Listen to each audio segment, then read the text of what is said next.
बड़े जानवरों में एक कैमल स्टफ़ किया था, 12 फुट का था वो। हिरन की मुख्तलिफ इकसाम है, शेर हैं, लेपर्ड्स हैं, टाइगर्स हैं और बड़े सांप बनाए भी, लोकल कोबरा हो गए, ये दूसरे सांप हो गए, पाइथन हो गए। उन्होंने कहा मेरा एक पेट है, इसको हनूत करना है। तो मेरे ज़हन में था या बिल्ली होगी या कोई तोता होगा।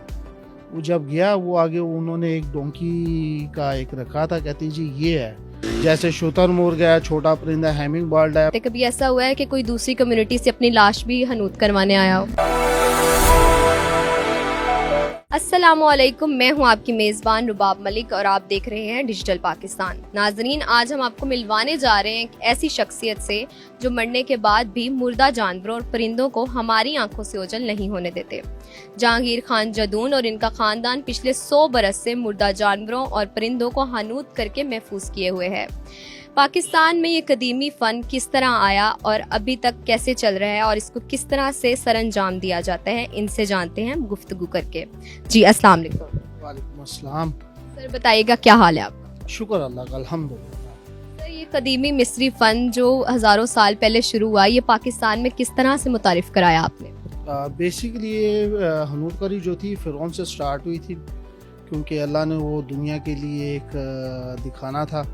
तो आहिस्ता आहिस्ता 18वीं सदी में आके ये एक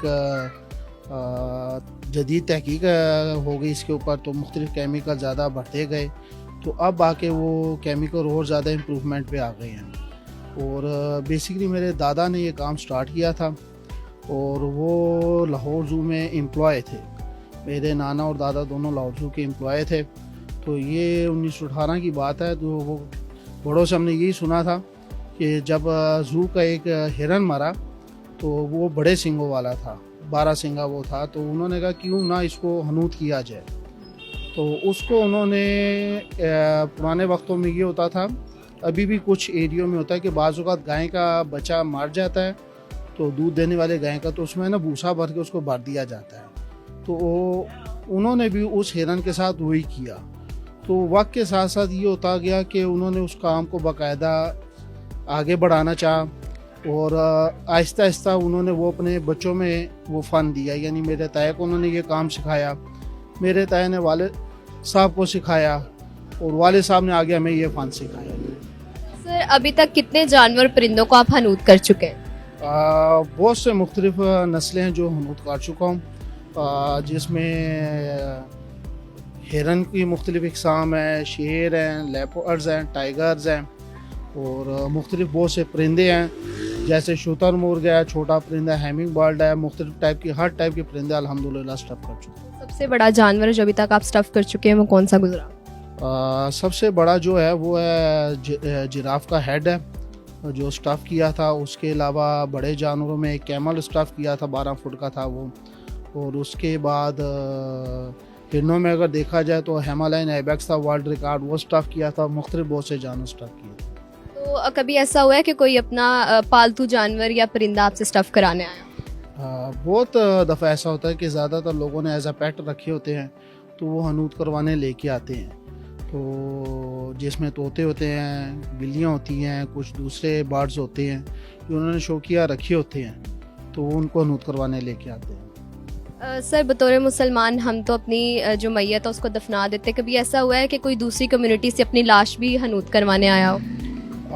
नहीं, वो असल में दीन में लाश का जो है वो इस्लाम में है कि इसको दफनाना है।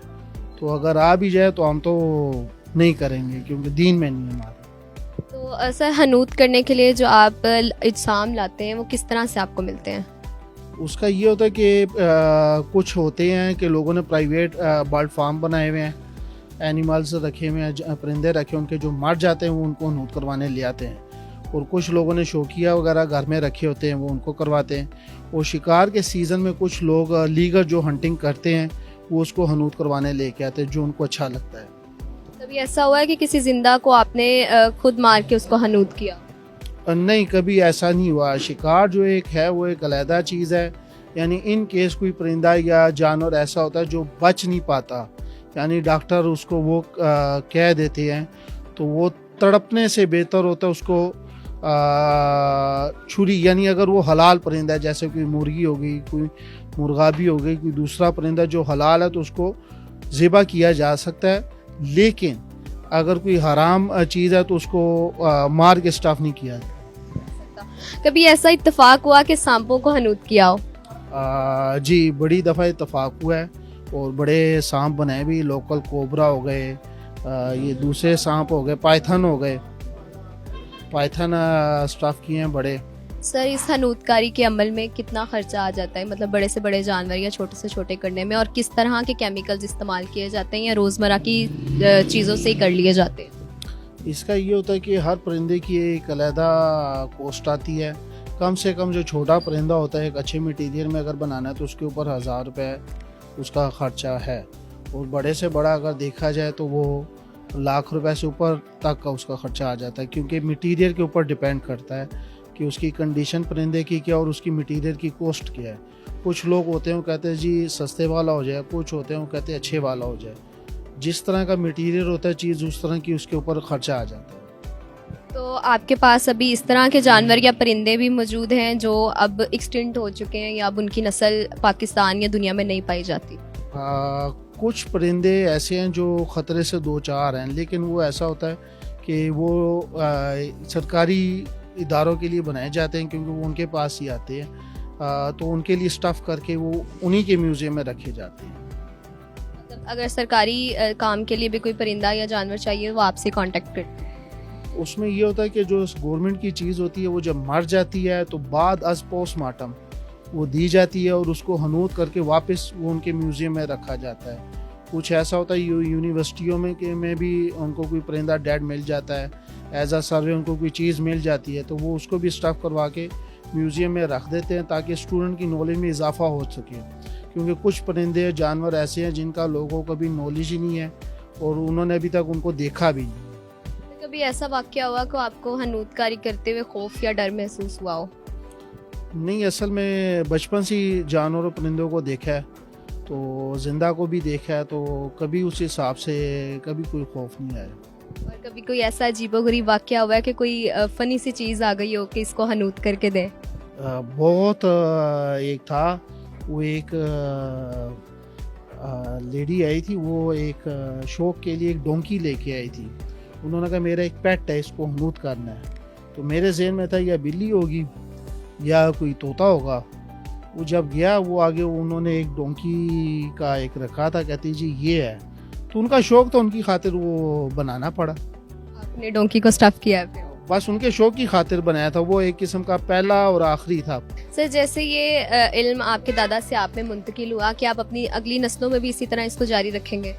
बेसिकली ये एक शौक के ऊपर डिपेंड करता है। मुझे एक शौक था क्योंकि बचपन से जानवर वगैरह के वो देखता रहा, टैक्सीडर्मी भी देखता रहा, उनको ज़िंदा भी देखता रहा, तो एक शौक था।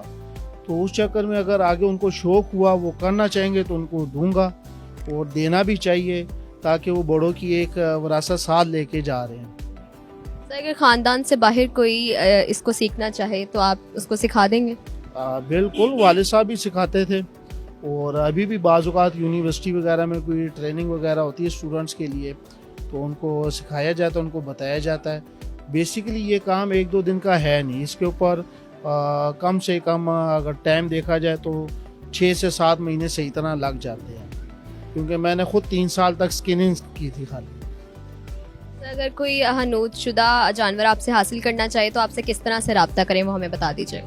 उसका ये है कि जिसको कोई चीज़ चाहिए वो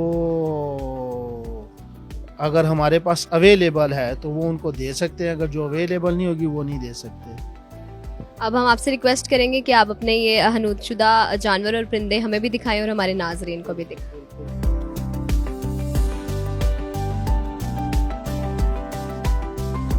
जी सर, मुझे बताइएगा ये जो मेरे हाथ में इस टाइम परिंदा है ये कौन सी नस्ल का है और ये आपने कब हनूत किया?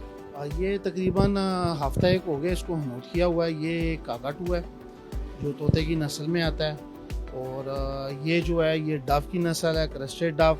ये खरगोश है, पालतू जो होते हैं, ये बाहर की नस्लें, ये लोगों ने एज अ पेट रखे हुए हैं।